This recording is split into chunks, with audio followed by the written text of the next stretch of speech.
Well, hello there, everyone. Welcome. My name is Luke Thomas, and this is the Monday Morning Analyst for Monday, June 13th, 2016. Appreciate you guys watching. So you know this podcast works in three parts. We usually respond to the fights that happened over the weekend, then we look at some footage, and then we talk about what's ahead. Going to switch things up this week because there was nothing to talk about from over the weekend, at least not in terms of mixed martial arts at a level that we usually do it at. There was no UFC, no Bellator, not even any World Series of Fighting. So here's what we're going to do, though. I promised last week that I was going to talk about Cruz versus Faber this week.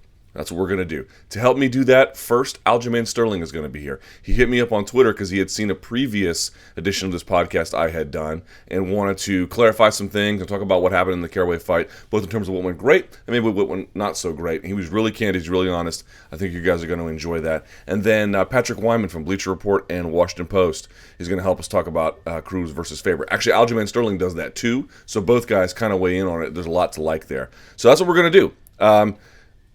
Aljamain Sterling first, Patrick Wyman second, Cruz versus Faber through both of them, and then we'll talk about the fights that are ahead this weekend. Big weekend for fights. That should be a lot of fun. So without further ado, let's go ahead and get to Aljamain Sterling, talking about his fight with Bryan Caraway, a little bit of Cruz-Faber, and then what's next for him. Well, as many of you have requested, Luke, bring in someone else sometimes, vary it up. I have done just that. As you can see, the gentleman on the other side of the screen here is UFC bantamweight contender, the one and only Aljamain Sterling, showing his biceps. Aljamain, how are you this fine and early morning? I'm doing great. Thanks for having me. Getting ready to hit Florida. Yeah, he's headed off to Florida, so I appreciate the time you're making for me today. So let's do a couple of things. One, we're going to talk about what happened to you and what's next, and then I want you to weigh in, if we can, on a bigger fight that happened, and we'll just get some of your expertise. So let's talk about your fight against Bryan Caraway. Here's what I thought about it generally, and this is not too, controversial. Went great for you early, and then Justin here. Yeah, I'm grabbing the big boy right now. What's that? Oh, the gold rope. Nice. There it is. Got to be official with it. All right. Okay. All right. Here we go. Tracking back, if I may. You had mentioned that, we talked about the first fight, or your fight with Bryan Caraway, so I got off track there. First round, I should say, went really well for you. So let's focus in on that. When you locked up with him, first of all, let's before even talking about making contact, what was the game plan against Bryan Caraway? Now that it's all over, what were you hoping to do? What was the aim, the objective? In my head was I want to prove my grappling dominance. I wanted to show what I was capable of doing on the ground, so that if I could do it over a guy like him, then I could let the rest of the division know that, I want to instill that fear of, if the fight goes to the ground with me, you guys are in trouble. Obviously, my stand-up, I know I'm competent enough to kind of, get out of not take big damage, but the one glaring thing is me countering in the actual fights. I do it well in the room, but I'm not doing it in the fights where guys are missing and I'm coming back with something, which some of these other guys are really good at, like a Cruz or TJ. So obviously, if I can't do it against a guy like Caraway, then there's some work to be done there. But that was the ultimate game plan: come in there, prove my grappling dominance, and maybe even get a TKO finish. Now, with that grappling dominance, were you planning on taking the back, or was that just where you sort of naturally ended? I mean, obviously, you made endeavors to go for the back, but I mean, before the round started, did you know you were going to go to the back? That's pretty much what I do. If I'm not getting mount, I'm getting back control. When I spar, when I do my BJJ training on Tuesday nights, Friday mornings. So that's kind of like instilled in me. And it's a wrestling thing, because whenever I wrestled, I was a top-heavy wrestler. I was a great wrestler on the mat, top and bottom, defending on bottom, and wrestling on top. I was a leg rider. So wrestling like that, when I could take guys down in the fights and throw the legs in, is just perfect for me in terms of what I came from. And, of course, you had that wonderful body triangle that looked like it was totally – he was doing the right thing by getting to you on the side where you had your foot down, but he was never really able to do much with it. What was the key there? Like, how did he feel? Was he squirmy, or did you feel like absolutely in control when you had that back? You know what it was? Like you said, he adjusted 2 times, I think it was. I had the figure 4, and he managed to reach down and grab the ankle. Yes. And he kind of like pulled it across a little bit. Almost, we call it a hula hoop. Now, I didn't have the other far leg in because it was a figure 4. So when he does that, it allows for me, especially with my elbow on the mat, it allows for him to almost turn in without any trouble of him getting caught in any type of submission. So just in that position, he was very crafty in that sense. But in terms of being in trouble, I just felt like he would have gotten out at the end if that round was to go a little bit longer. But it'd be more so me kind of abandoning the position and adapting and going to something else, probably a front headlock. So if I fall off the top with that, I'm looking to grab the head and looking to capitalize with that, so I can still maintain control of the grappling situation. Kind of similar, kind of what he did to me in the second round, when he kept going back and forth from the back control to the front headlock, back control to the front headlock. We actually grappled exactly the same. The only difference is I felt like I was so much stronger than him. When I took him down, it was almost effortless. I've never taken anybody down by just a shrug. I hit the lace with my leg in between and threading through the far leg, but the way he fell down was so easy. I was like, bro, this is like, I never grappled with anybody. I don't know if it's because of the lifting I've been doing. I felt really bulky. I felt really strong. But when I took him down that easy, it kind of gave me I guess, a little more confidence than I probably needed, in which I guess caused me to tire myself out later in that round. All right, before we get to that, though, there were some other good moments there. You had the power half Nelson. Again, improvised, or that was something that you just is this a common go-to for you? No, I improv that, man. It was really weird how that happened. You know, I've never done that before in the room, and it was just really weird. It was weird. I just went straight to Russell mode. I was just like, I want to hurt this guy so bad. He didn't want to shake my hand. But it was all funny games, So I'm hitting the power half, and then once his arms, because he's really flexible. That's the other thing. He's deceivingly flexible, and I tell you what, man, those positions that I hit on guys, if you do it to anybody else who has a little bit less flexibility and then more muscle bound, right, their arms just don't go that far back. I had both shoulders looking like they're about to pop out the socket and had his head fully extended. And all I was saying to myself is, what kind of guy does not tap from this? This is like what your big brother does to you, and you instantly, because I know for me, I have neck problems, so you do that to me, I gotta give in, because it's just one of those things where it's just really not worth the tough man contest being crippled for the rest of, God knows how long. But yeah, man, that was like really surprising how flexible he was. But that was all improv, to answer your question. All right, and so it was a good round for you. Some scored at 10-8. I scored at 10-8 live. If I'm being honest, I would probably go back and score at 10-9 because there wasn't a ton of ground and pound, but still very, very strong, very dominant round for you. Then we move to the second round. This was a better round, obviously, for Bryan Caraway. Here's the one thing I noticed on tape that I kind of want you to speak to. He only ever attacked your right leg. He would scoop it with one of his own legs, and then in the third round, he would do single legs off of it. Did you notice that he was only ever trying to single leg your right leg? Yeah, but that's actually my stronger defensive side. So what did you make of that? Like, why was he able to have some success there? Where it was, because he had that one where he would hook his leg with your leg, and then he would just basically sprawl on top of it. Is that something you commonly encounter? Yeah, but this is where it comes back from, kind of like the way the fight snowballs into the next round. The first round snowballs into the second.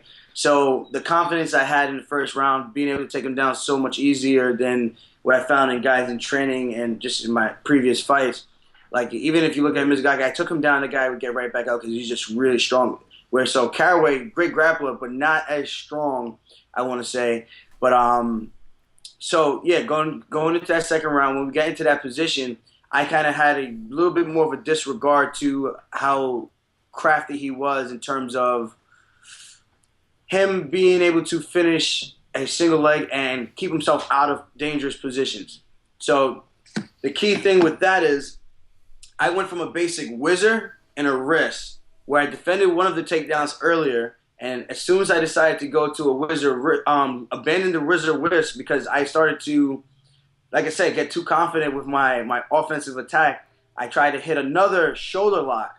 And this is a move I just started practicing, but I was having success with it in the training room, only against guys who aren't as high as the level as obviously a Caraway, because he's been here forever. Not saying that they don't have skills, but not as high as a level in terms of grappling IQ, and they're not as flexible. So when I'm hitting that in the room and I'm getting away with it and I'm getting into mount out of that position, I don't even go for the Kimura lock. I go for the shoulder. I put my elbow in the back of your shoulder blades. I crank it all the way over, and it's the same thing, a shoulder lock. and I always end up in mount. And if I don't get in the mount and you defend the mount, I get an arm triangle.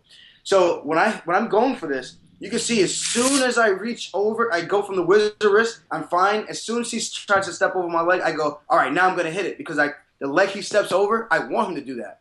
Because I take that right leg and I lace his leg as he laces mine.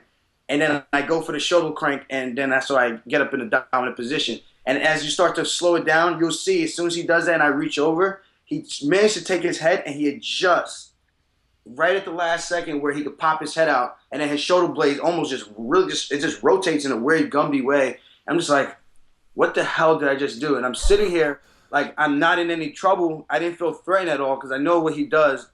I prepared for that as the best of my possible, abilities I could possibly prepare for something like that. And it's defend the choke. The only thing was I was so lax that I didn't think about how much time was on the clock for me to, try to explode back up. There was no urgency for me to get up. But again, I was also exhausted a little bit, so I kind of thought about it, like, I don't know how much time is on the clock, so I'm just going to try to sit here and breathe, and when I'm ready to explode, I'm going to explode up. And then by the time I heard the clappers, I was like, shit. I kind of just, I got taken down with the last minute and 30 seconds after I rewatched the fight. And after rewatching it, I actually thought I won that round, but I could see why you give it to Caraway for it. Just looked like he was in a dominant position going from front headlock to back control, front headlock, back control. So I get it. It's just I didn't see – there was no damage. That was the only thing I kind of looked at. I was like, you control over the strikes. I mean, it wasn't a lot of strikes, but I don't know. It depends on how you score it. But I do understand why that one judge gave me that round. Yeah, the second round was pretty close. The first was definitely yours. Third was definitely his. I can see the second being a little bit more difficult to discern. Let me speak to his game generally, though. You watch his game. Here's what I picked up, but maybe you saw things or felt things differently. He does not appear to be like one of these super dominant power wrestlers, but he's got a lot of crafty tricks. He'll go for a front headlock. He'll make you pick your poison about where you put your hands, about going for a guillotine, then he'll move to the back constantly, right? Like he's always sort of shifting in motion. And he seems like he's kind of heavy on top, even though he's not one of these big, as you mentioned, bulky guys. He kind of wears on you, either on your shoulders or when he pressure passes. He's kind of always digging his head in. He's real disciplined, too. Like if he's passing, he's got his underhooks where they need to be. How would you describe his game generally? I think he's high level, 100%. It's frustrating for me because I go with bigger, stronger guys, and I think they're I'm going to say better in terms of just a BJJ world. Well, MMA world is a little bit different. You got the cage now. I go with these high level guys in my room, and then once we add in the cage factor, it's a different fight. It's a different grappling. And I get the better of the black belts and the brown belts in my room because it's just different.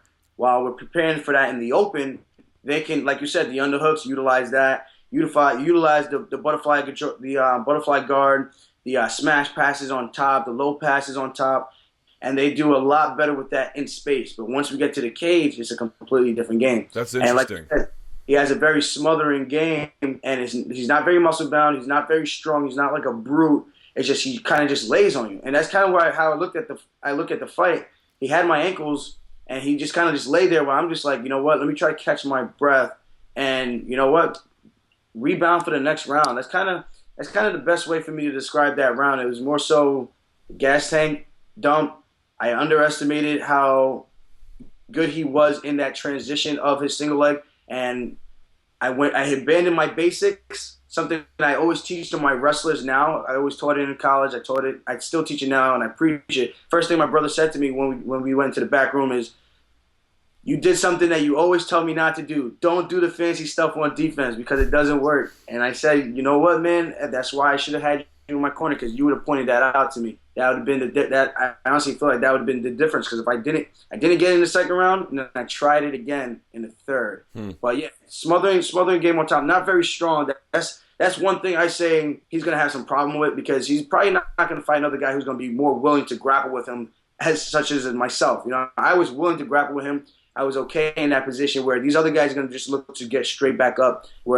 So I was trying to prove something in that realm as well as that I'm just the overall better fighter. But sometimes it's not your night kind of thing. So You definitely had your strong moments, though. It wasn't like a complete off night. Obviously, that first round was very great for you. You made a really interesting and I think smart observation there about grappling. It's one thing to grapple on these open mats. It's quite another to grapple against the cage. And as you note, when you guys, both of you guys, when you were going for takedowns, it was often against the cage. A lot of your sequences, whether you were on top or he was on top, they were against the cage. Why don't you think more guys train against the cage? Everyone trains against the cage for wrestling and takedown defense, but no one trains against it because there's times where like both you and he were trying to get your backs to the fence, and then there was times you were going for butterfly guard from there.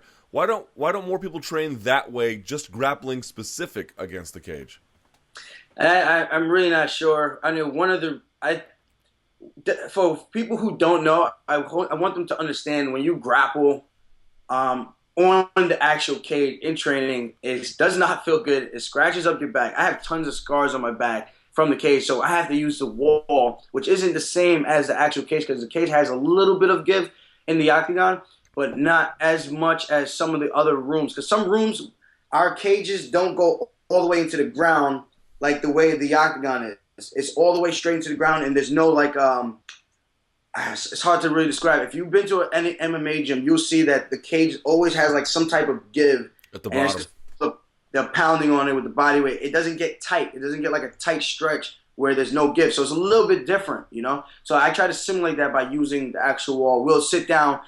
Guys have both legs laced. We'll sit down. Guys have a front headlock with your back against the cage. Guy has one far hook, and he has one leg in back against the cage, and different positions like that. And that's why for me, like I said, I felt comfortable there. It wasn't a thing of, this guy's really threatening me with anything. It's just kind of just laying on me. So I'm just like, I got blanketed.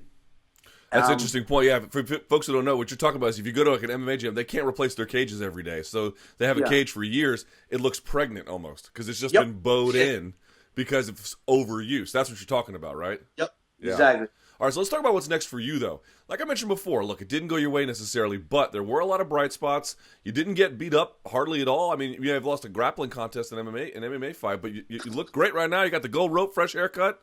Here you are headed to Florida. So what do you think should be next for you, and when are you ready to compete?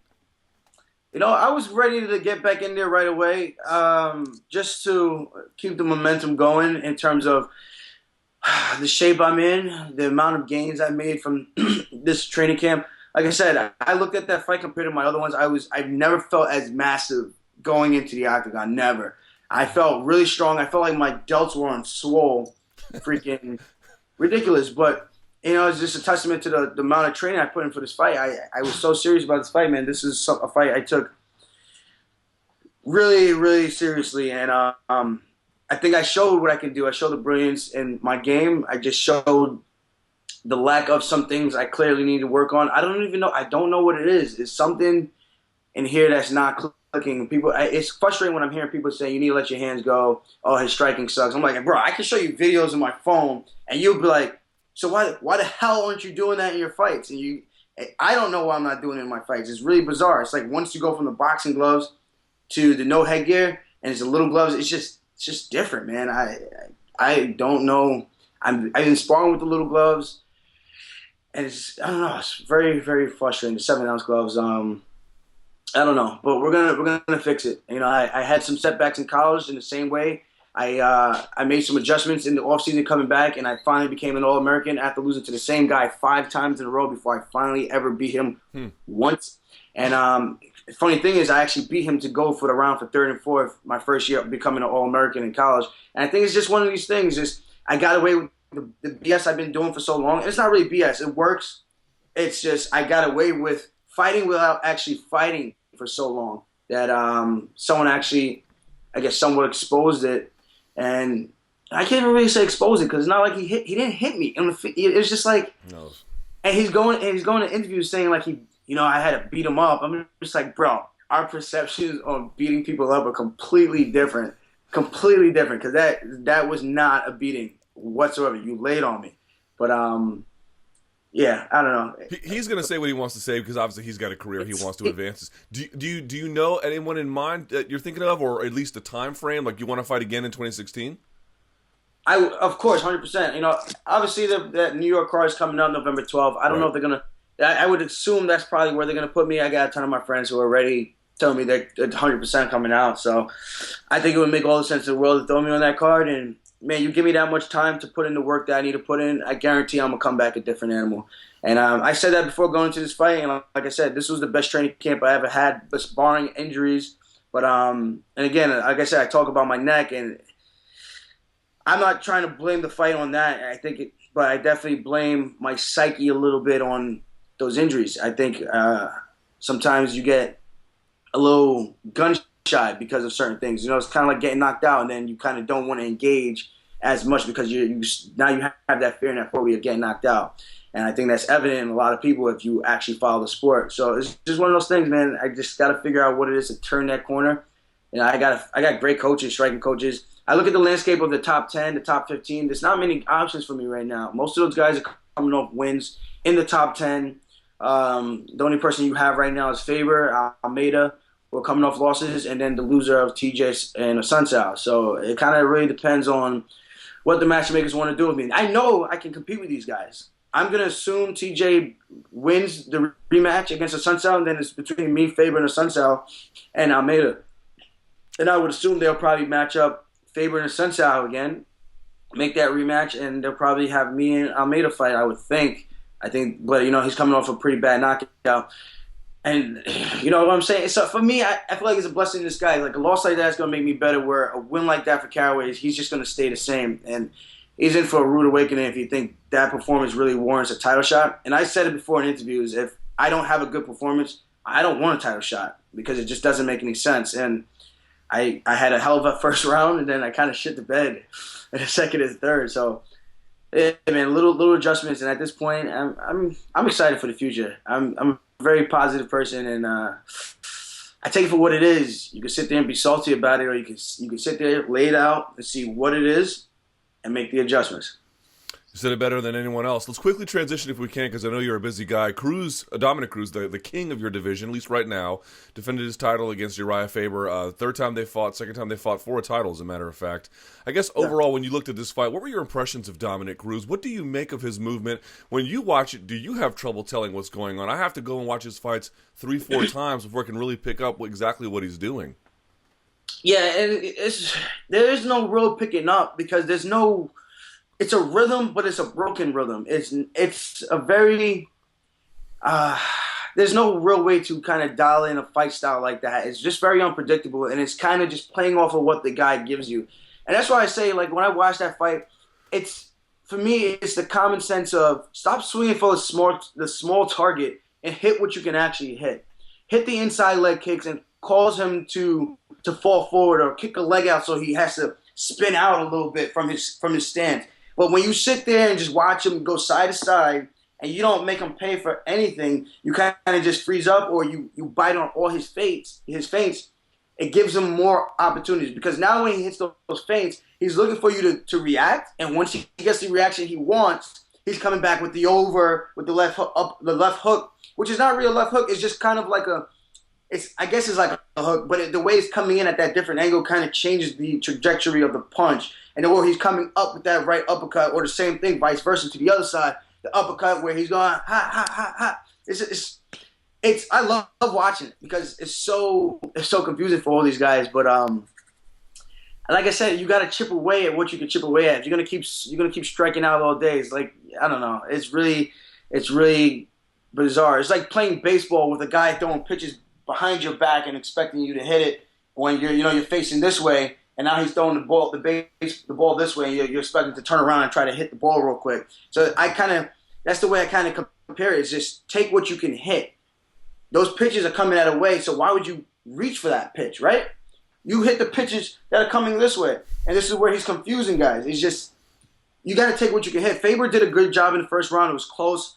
I would possibly maybe I don't know. That round was really close. It was hard to really see who got that round. But afterwards, when Cruz, one thing I didn't like what Faber was doing, he was blocking by putting his hands out and pulling, which was really weird. And that's when Dom caught him with the left hook when he shuffled to the side, and he caught him with the left hook because I think Faber pulled out his jab, and then he didn't bring it all the way back. He just kind of just threw it out, didn't retract it back to his face. He had his right hand all the way down, And once Cruz came forward and he started moving and he shuffled his feet, and you don't know which way he's coming, that punches the skies and comes back with that left hook.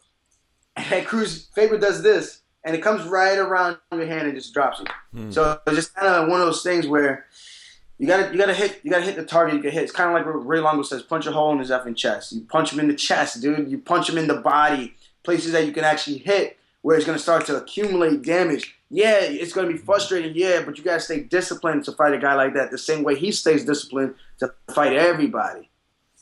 And also, it feels like Faber, again, who's had a distinguished career, I want to be clear about that, but nevertheless, he's 37. I'm 36. I'm no professional athlete, but I just don't feel the same that I used to. I can tell you that. He's 37 years old. He looks like he's in tremendous shape, but he did get dropped, as you mentioned, in this fight, and he looked like the leg kick sensitivity was like permanent since Jose Aldo. What did you make of his performance?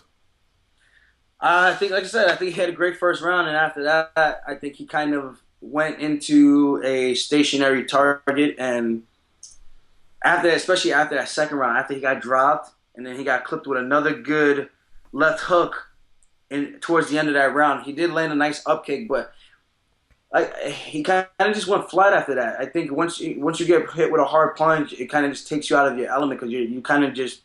You got the cobwebs up here kind of shaking up and everything. Kind of reminds me of Pettis versus Dos Anjos when he got that first big right hand and then it hit him right in the eye. He couldn't really see for the rest of the fight. And the rest of the fight was just very, very one-sided.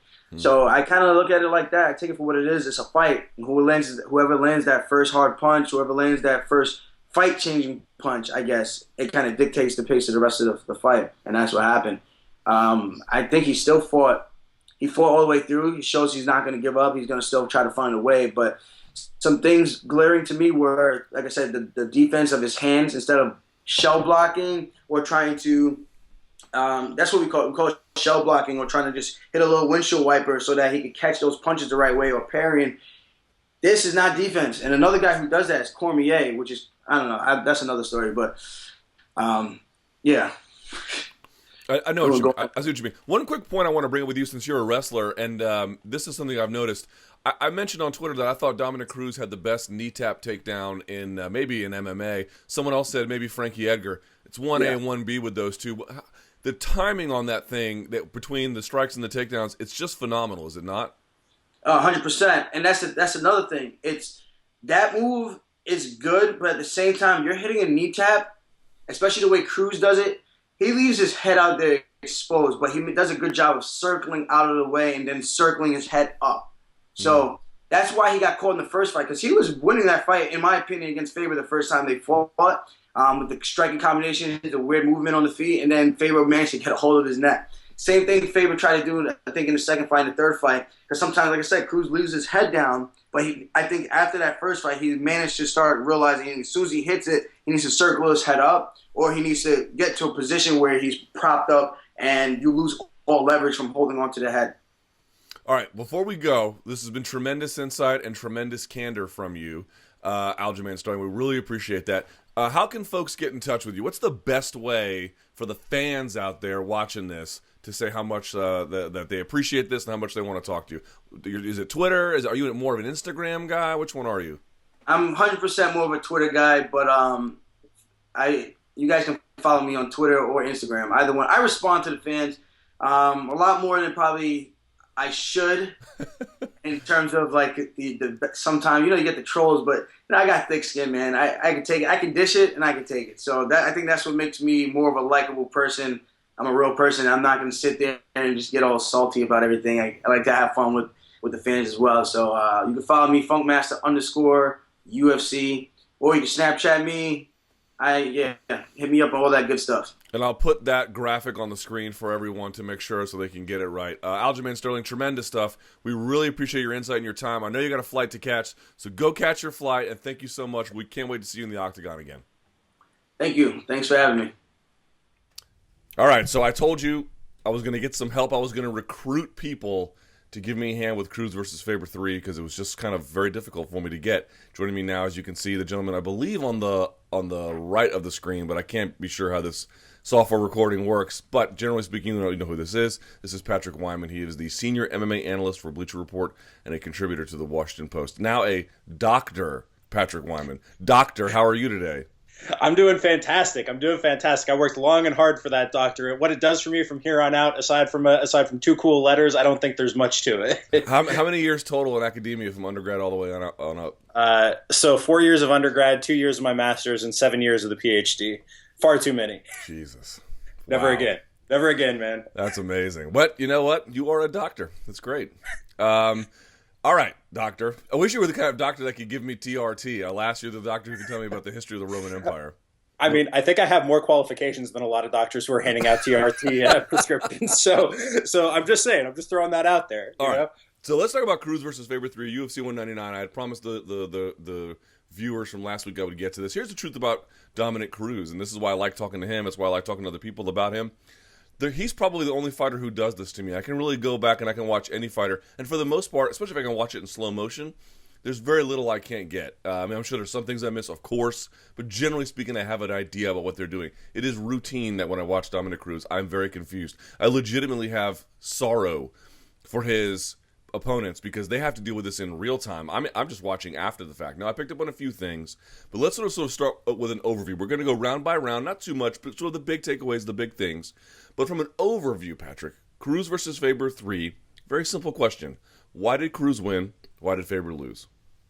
So I think there are a couple of different layers to this, and some of this is going to come out when we go round by round. But the big takeaways are Cruz has turned into a monster of a counterpuncher over the past few years. He could always counter guys. That was something that he could always do. But he's gotten so much better at it that the reason that Faber looked so helpless in the last few rounds is because every time he tried to throw anything, whether he was trying to sit back and counter, whether he was trying to lead, Cruz would counter. And as the fight wore on, the reason that that Faber looked more and more helpless was because Cruz was not only willing to counter when Faber led, he was willing to exchange with Faber. He just wasn't afraid of Faber's power anymore. And so that made Faber more gun-shy. That made him throw these like piddly strikes from too far away. It made him look like he had no answers. And this was much more pronounced than in their first fight. The second component to it is Cruz has gotten better as a fighter. He's more efficient. And unlike their second fight back in 2011, it was impossible for Faber to catch Cruz with the same thing twice.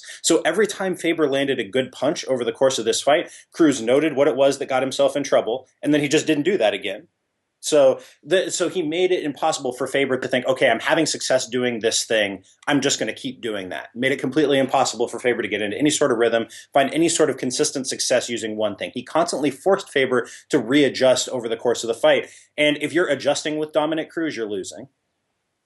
All right, fair enough. Now, the first round we go to, this round was relatively even. I think one of the judges gave Faber this round.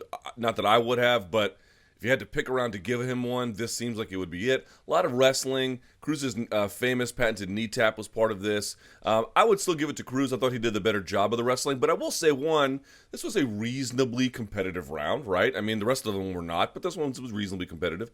And two, I will give Faber some credit. I thought his takedown defense and takedowns were better in this fight than they were in the second one. He did seem to have some adjustments there, albeit minor, and in the long run, insignificant, I suppose. Yeah, so this was I think part of the reason that Faber had the success that he did in this round, because this was the only point where Cruz really screwed up. Cruz had one big screw up. It was at the 245 mark of the first round. Faber's trying to back Cruz up.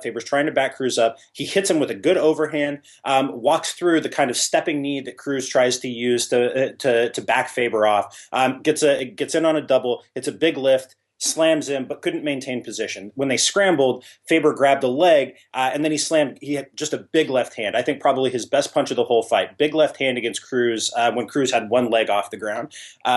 So it's not so much anything that happened after the scramble, after the takedown. It was that Cruz wasn't paying attention to his positioning in the cage. He let Faber back him too far up. He let Faber pressure him and thought, oh, if I just hit him with this knee, then I'll get some space and I'll get to reset. So, but that was the only time, and that led to the about a minute and a half of Faber looking like he was winning the fight. Only time that happened, and it was all because of one major screw up with his positioning. After that, like I said, Cruz doesn't make the same mistake twice in a row. He isn't going to give you space to pressure him again. So that was it. But the big takeaway from Cruz, by the end of this round, Cruz started to get his jab popping. This was the best Cruz's jab has ever looked. Totally. About 35 seconds, left in the first round. Faber manages to back Cruz up again, gets him relatively close to the cage. This time he plants, then he angles off, puts a jab right in Faber's face, follows up with another pair of jabs before he turns so that Faber's back is to the fence. Then that was his first big flurry. The first time you think, oh man, this is Cruz is starting to get his motor revving. So we go to the second round. He gets dropped. Faber does, I think, like a minute in, something like that, a minute and a half in or so. A big left hand that Faber, one of these punches where the boxers will always tell you, if you can see it coming and you can brace, there's something to be said for that. But if you don't even see it coming, then he catches him dead to rights. Does the old testify in church bit when he falls back. But I had noticed that you saw Faber chasing him with his own jab and coming nowhere close. Sterling actually mentioned something kind of interesting to me. What you'll see Dominick Cruz do, and I want you to speak to this, both for this moment and, of course, for the fight generally, he puts himself in these ranges where he forces you to use what you think are the most efficient, convenient weapons. So in this particular case, a jab, maybe a really tight hook if you can catch him coming in, rather than just sort of thinking to yourself, what is the easiest thing to hit if I'm not playing his games? Probably leg kicks or something else, right? We can all agree it's not those punches. And you see Faber just get baited in, and then the left comes over the top. I think as he switches sides in real time in the combination, and it catches him clean. So tell me what you saw in the second round, and also just about how Cruz forces you to use weapons that he knows he can work around. Okay, so what Cruz was doing in that particular sequence right there that led to the knockdown was fascinating. It was brilliant. So he kind of waltzes into Faber's range. He stands right in front of him, right in front of Faber. He's in an orthodox stance, and Faber's kind of reaching for him. He's thinking, okay, if I can just measure the distance, I can lace him with a really nice right hand. That's the shot he wants. So then I don't think Faber really notices that he does this. Cruz steps back to southpaw, and Faber is still pumping this piddling little jab, trying to measure the distance. All that he was doing there was telling Cruz exactly where he was. So knowing that Faber was probably 3-4 inches too far away, even from being able to leap in with an overhand. Faber a little bit diminished these days, not moving quite as fast as he used to. Still fast, but Cruz knew exactly where he was. By throwing that jab out there, Faber thought he was measuring the distance for himself, for his own shot. He was measuring the distance for Cruz. That's why Cruz just went straight for the left. That's why he felt so comfortable planting and actually getting his weight behind the shot, which is not something we used to see from Dominick Cruz. Now, he understood exactly where the two fighters were relative to each other. He understood exactly how much distance Faber could cover. He felt comfortable planting, throwing, and putting that just beautiful overhand left right on Faber's chin. So after this point, like again, Dominick Cruz comes in layers at you. He makes it so difficult for you to adjust to him.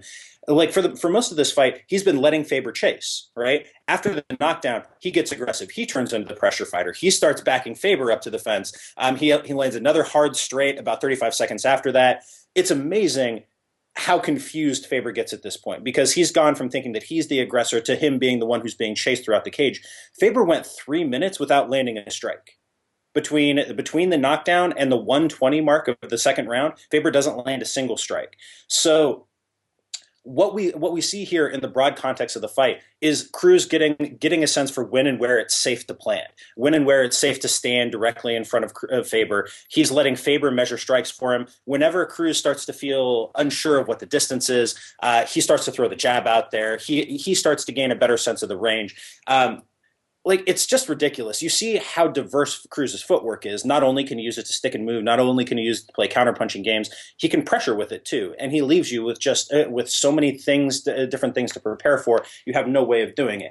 But to your point about Cruz confusing guys and baiting them into throwing certain shots at him, he does that intentionally. When I interviewed him a few weeks ago, he talked about the extent to which he tries to steer guys, and that's both a literal thing and a metaphorical thing, that he wants to that he wants to steer you in a figurative sense, that he wants you thinking that what you're doing is your idea.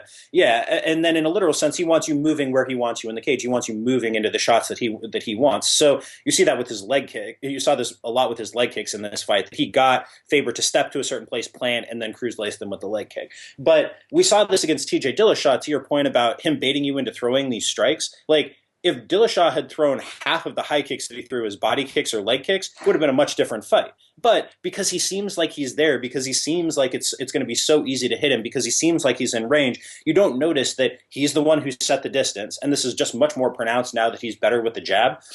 He's the one who's setting the distance. He's the one who's picking and choosing the angles. He's the one who's picking and choosing where you are in the cage. So even when it seems like he's the one who's putting himself in danger, he's putting himself in danger on his terms with a perfect in the moment understanding of what his risks are. The other thing about this as we move on to round 3, it's like even if he were to change angles, or let's say he knew where he wanted to be distance wise, let's say he backed up 5 feet, right?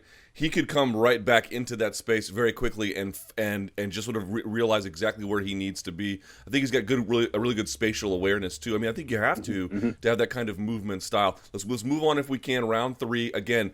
Big picture here. What did you see?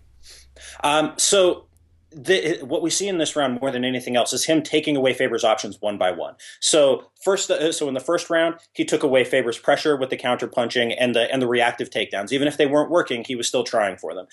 In the second round, he took away Faber's ability to leap in and cover distance, to measure the range with his jab. And now he's making Faber even wary to stand his ground and counter because Cruz starts to exchange in this round.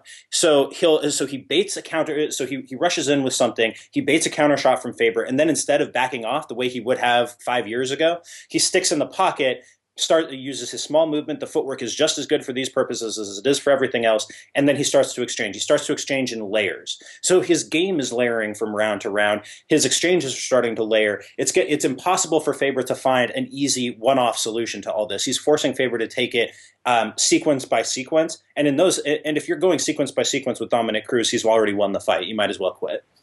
Faber gets dropped in the 4th. If I'm not mistaken, correct? Yep. So walk us through that. What did you see there when he got dropped? Again, another one I don't think he saw coming. Also, we're kind of just bagging on Faber here. You know, the fact that he went 5 rounds, as you pointed out, as Cruz is getting better, as he is cracking him with hard shots. I give Faber some credit for toughness. He is an incredibly durable, mentally he's a very, very strong competitor. That may not count for much in terms of what's on the ledger there, but I certainly will. I think we should at least acknowledge that. Oh, Faber was there. Faber was there the whole fight.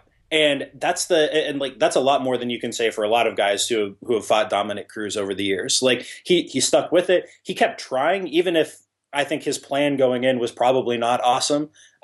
Based on some of the corner advice he got during that fight, I think he was done a disservice during his preparation and during the fight itself. But Faber never stopped trying to hit Cruz. Like he was going for it the whole fight. The fact that he no longer had the tools to make that a reality is not a knock on Faber so much as it is a statement about how good Dominick Cruz is, both for this fight and every training session leading up to it. Like, I don't know that there's anybody who trains smarter than Cruz does. But so we get into the 4th round. It's the same thing reinforcing itself. This tendency towards exchanging got more and more pronounced, and that's exactly what led to the knockdown. So Faber steps in with a right hand.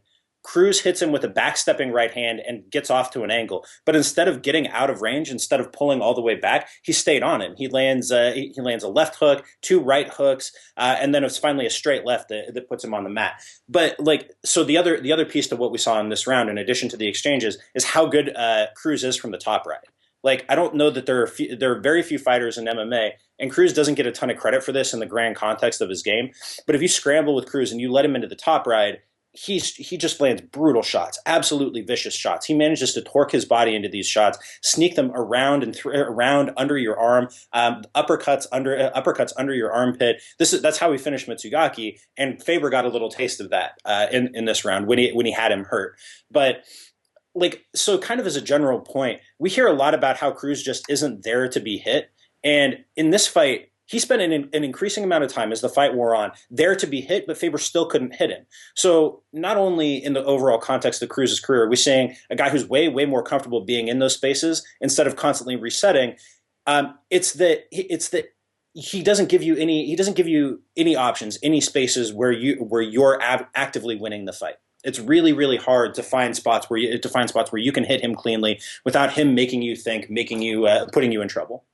All right, so then we move to the 5th and final round. Again, this one was almost academic at this point. Faber has been walked down for at least 15 minutes at this point. Did you see anything new in that 5th round that you didn't see maybe in that 3rd and 4th? No, I didn't see much aside from Cruz going more to his wrestling, and maybe that was because Faber was a little bit tired. Possible that Cruz was a little bit tired too as we got towards the end of the fight. Cruz made a concerted effort to finish Faber in the first 2 minutes and 15 seconds, 2 minutes and 20 seconds of this round.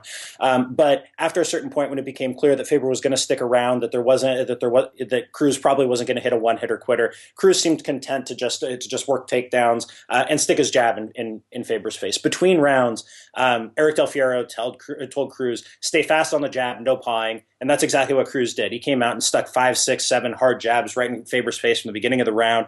And when it became clear that takedowns were going to work, that Faber wasn't going to go away, I think Cruz was content to just, okay, we'll finish this off, get our nice easy decision.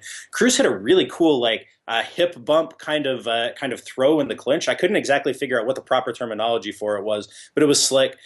His reactive takedowns were good. I mean, the only real takeaway from this was that the same angles that Cruz had been hitting counter punches from earlier in the fight were the same angles that he was using for entries on these takedowns. And so there you see how Cruz's game layers itself from round to round, how an angle or a read that he shows you early in the fight is going to pay off later for something else. I don't think that Cruz could have known that he was going to want to be shooting takedowns in the fifth, but the fact that they were there, that was available for him. He knew that, and he adjusted on the fly. I'm not sure exactly which one that is. I have to go back and look. I could say I saw one time, I won't say which UFC fighter it was, but Cruz was training with another UFC fighter, and this guy's takedowns were not nearly as good. And what Cruz was showing him was, if you're not going to go all the way on a suplex, where you all the way arch over, if you're going to pick him up and then turn him, pick him up and then drive him in a direction, he only picks up a little bit from the upper body, and the rest he does with his lower body. So he'll bump them with his hips, or he'll use one of his legs to launch their hips up. Like he'll get his leg under them. So he brings his whole body up, then he brings his leg up, and then that takes the whole body. And it's just less mechanical work that he has to do with his upper body.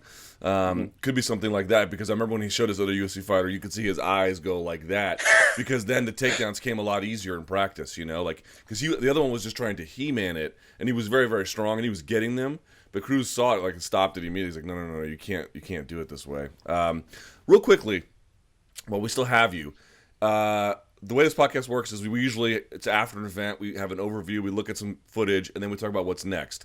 So next weekend is, it's just, how good is this fight? You got Rory McDonald versus Wonderboy Thompson. Where are you on this question? Not the question generally, because there's many layers to this fight. The question of, McDonald is still, 26, 27? Mm-hmm. But holy crap, man, that war was bad. Do you remember there's footage that you could find after the fact where you see him flailing and after the fight's over and the referee's trying to hold him like as a car accident victim? Do you believe that war was beneficial, neutral, or that we will see some lingering effects? So I lean towards neutral. I don't think it's beneficial to have your whole face broke the way that Rory McDonald did, and we've seen guys who get their noses or an orbital shattered in one fight. We've seen that cause lingering problems down the road. Josh Koscheck comes to mind the most as a guy who was always gun shy after he had his orbital broken from GSP's jab. And let's be honest, Robbie Lawler hits a hell of a lot harder than George St. Pierre does. And if Rory looked a little gun shy after this, I think it would be understandable. I really think that McDonald is the kind of guy who's going to come through this mentally stronger. Physically, I think that's kind of another question, especially because Rory, as a 26 or 27-year-old, is a guy who already has a lot of miles on his body. When he was on Joe Rogan's podcast, I think last year, he was talking about all the physical therapy that he has to do and how he's had back issues. And I think it makes sense after that why he has that kind of weird hunched over stance if he's got the kind of lower back issues that he said he's had. You age in dog years in MMA, and I think if you start earlier, you may get another couple of years added to your prime, added to your career. But I don't think that Rory McDonald is going to be a prime fighter at 31 or 32. I think he's got maybe 2 or 3 more years where he's really in it physically. But I don't think that time has come yet where we need to start thinking about McDonald being past his prime. This is a fascinating matchup. It's a great. I think it's a really interesting fight on a lot of different levels. But I tend toward neutral in that sense. I think it's entirely possible we could see some negative consequences. I don't think he comes out better, but I think it's most likely that he kind of shakes it off. Most damage is done in training anyway. What this has done to him mentally, he's had plenty of time off. He's got good trainers. I think he's probably okay. Yeah, I'm more sensitive to it after the whole Barao issue. Now, I thought heading into that Jeremy Stevens fight for sure, Barao would take the damage of the two Dillashaw fights and it would be incontestable. I think that was probably premature, but now you look at that fight with Stevens, he took a ton of damage in that one and the two Dillashaw ones. I think he's at a healthier place at featherweight in terms of what he's doing for his body. But with Barao, I don't know how you can escape those questions. Maybe the shoe's not going to drop in the next one, but boy, I don't think it can. I just don't think it's that far away for him. Mm-hmm. Yeah, I think that's entirely possible. It's hard to say, like there are a lot of variables that go into that, and I think with Barao, a lot of his issues come down not only to the two Dillashaw fights, but also the fact that he has been training like a madman for years. And training practices at Nova União and sparring sessions are known to be pretty dang brutal. And so what we saw in those two Dillashaw fights, I think, is the culmination of a career where he's taken a ton of damage, not only in the fights, but in the gym as well. And I think that seems less likely to be the case for me for McDonald. I think he's probably coming from a background where there's more emphasis placed on safer training practices. I've seen them sparring at TriStar. I know they're wearing headgear. I know they're very closely monitored. They're training in big open spaces with like, I don't know. Have you ever seen sparring footage from the upstairs gym with Aldo and Barao going at it? Oh, like they're killing each other. Yeah, and it's a tiny space with like they're blocking off parts of the mat with heavy bags, and like guys are tripping all over each other, and like that's the kind of stuff that like a guy trips over a bag, separates a shoulder, maybe you don't hear about it, but like that's the kind of stupid stuff that leads to damage years and years down the road. I mean, maybe it's wishful thinking, and I really don't want to think that a fight like that could just end a guy's career, but it's entirely possible. It wouldn't be surprising. If it did, but it's the old Nate Quarry on season 1 of The Ultimate Fighter. He didn't do anything wrong when he got injured. There was just too many guys training in the cage, and someone rolled into him. That's it. Yeah, exactly. Rashad Evans before he was scheduled to fight Shogun Rua, same deal. Right. It's amazing when you think these gyms have best practices, and some do, but not as much as you think. And to your point, I think you're right. I think guys like Faraz Zahabi, it's not that Andre Pederneiras doesn't care about, Jose Aldo or Renan Barao, but you definitely get the sense that there is this, mother duck duckling kind of phenomenon between Faraz and some of his guys that maybe he's really sensitive to their needs that in ways that are remarkable even for people at the highest level. Okay, so we have to get out of here. How can people find your work, Dr. Wyman? So you can find me on Bleacher Report. I have previews coming out every Wednesday before a weekend event. You can find my pieces on the Washington Post on Thursday. You can find me at Twitter on Twitter at Patrick_Wyman. Okay, I'll put up some graphic for you guys so that you can all see. You can follow Patrick's work. It's great. It's very helpful. It was helpful today. You're going to have to be around the next time Cruz fights because it always gives me fits. He's the only one who really does it, but he does it every time. And great stuff today, Patrick. Really appreciate your time. And I can't give this guy's work a higher recommendation. Go check it out. Thanks, man. Hey, thank you very much for having me on. My pleasure. And then last but not least, segment 3, we take a look at the fights that are coming up this weekend. 2 events this weekend of note. You've got Bellator 156 and UFC Fight Night. I believe it's 89, if I'm not mistaken. Yes, UFC Fight Night, McDonald versus Thompson. The Bellator event will be on Friday, June 17th. This will be at the Save Mart Center in Fresno, California. The main card is as follows. Marcus Galvan is going to defend his bantamweight title against Eduardo Dantas. There you got some Nova União battling going on there. Chidi Njokuani taking on Tiago Jambo. Brandon Halsey returns to action to take on John Salter. And then Chris Honeycutt taking on Mikkel Parlow. Ricky Rainey and AJ Matthews are also on the prelim card. Anyone else of there of note? No, that's really about it. Okay, so there you go. There's a Bellator card for you on Friday night. Not that great, but what are you going to do? Then on Saturday, you've got UFC Fight Night 89. This is huge. Big card, well, especially for the Fight Night series. The card headline, Rory McDonald taking on Stephen Wonderboy Thompson. That's big. Don Cerrone versus Patrick Cote. Steve Bosse versus Sean O'Connell. That's not that great. Olivier Aubin-Mercier taking on Thibaut Guti. I can't pronounce these donks' names. Valerie Letourneau taking on Joanne Calderwood. Then you move to the preliminary card. This will be on Fox Sports 2. Jason Sago taking on Leandro Silva. Misha Sakurnov taking on Ion Cutelaba. Tamdan McCrory taking on Christoph Jotko. Chris Beal versus Joe Soto. Then you move to the preliminary card. Fight Pass portion. Headlining that is the Spartan, Elias Theodoro, taking on Sam Alvey. Random Marcos returns to action against Jocelyn Jones-Leibarger. Colby Covington versus Jonathan Munier. And then Ali Bagautinov taking on Jean Herrera. I probably mispronounced half of those names, but that's what happens when you have a fight night card. Okay, so any questions? Email me, luke.thomas@sbnation.com. Thank you guys so much for watching. Follow Aljamain Sterling on Twitter or Instagram or wherever, and then follow Patrick Wyman on Twitter as well. Appreciate you guys watching, and until next time, enjoy the fights.